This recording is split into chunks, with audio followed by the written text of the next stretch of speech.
Welcome to Digimasters Shorts. We are your hosts, Adam Nagus and Carly Wilson, delivering the latest scoop from the digital realm. Nvidia announced that its Groq 3 LPX rack has entered full production, commercializing technology from its $20 billion acquisition of Groq.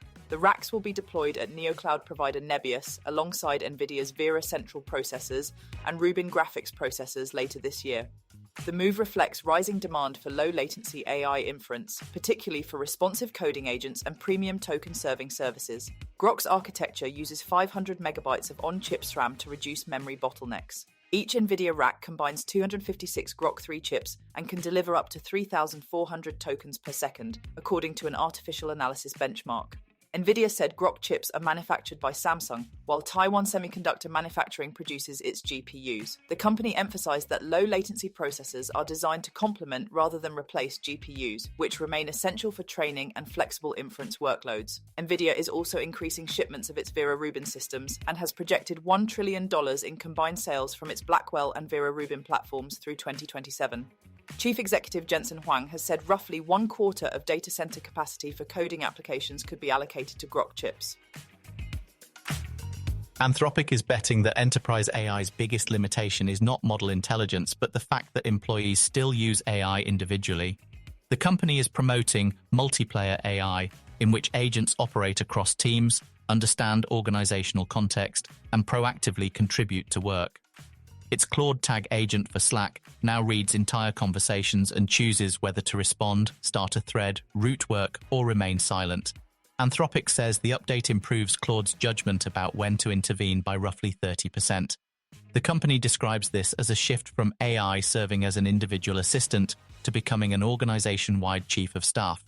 Anthropic argues that advances in connectivity, model intelligence, and collaboration-focused interfaces now allow agents to pursue broader goals across multiple systems. The approach could reduce handoffs by linking data from tools such as Slack, Salesforce, analytics platforms, and development environments. However, always-on agents raise concerns about prompt injection, data permissions, privacy, and the uncertain cost of processing extensive organizational context. Anthropic says it is addressing those risks with security classifiers, compliance controls, permission limits, and spending caps. The company ultimately envisions agents receiving organizational objectives, coordinating projects, and involving employees mainly when human judgment is required. Hugging Face has hired bankers to explore a potential sale valued at $13 billion or more, according to a report. The talks are reportedly at an early stage, with no bidder identified and no guarantee that a deal will proceed. The proposed valuation would nearly triple the company's $4.5 billion mark from its last funding round in 2023. Founded in 2016, Hugging Face has become a central platform for publishing and accessing open-source AI models and datasets. Its hub hosts more than 3 million models and roughly 1 million datasets, while revenue comes from subscriptions, enterprise hosting, and compute services.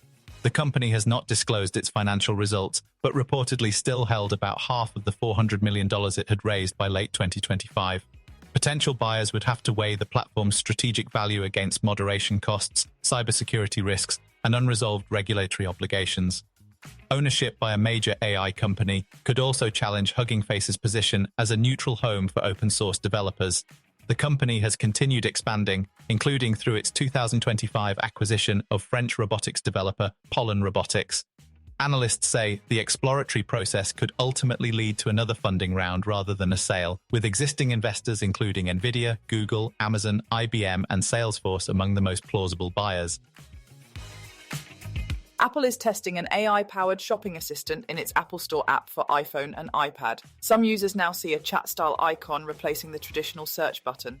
The assistant can answer questions about Apple products, existing orders, and connecting with specialists. Apple warns that the artificial intelligence may provide inaccurate information. The company may also retain chat transcripts to improve performance, ensure quality, and monitor for fraud. The feature is currently available only to select users through an early preview, with no announced timeline for a wider rollout. Thank you for listening to today's AI and Tech News Podcast summary. Please do leave us a comment, and for additional feedback, please email us at podcast@digimasters.co.uk. You can now follow us on Instagram and Threads by searching for @Digimaster Shorts or search for Digimasters on LinkedIn. Be sure to tune in tomorrow and don't forget to follow or subscribe.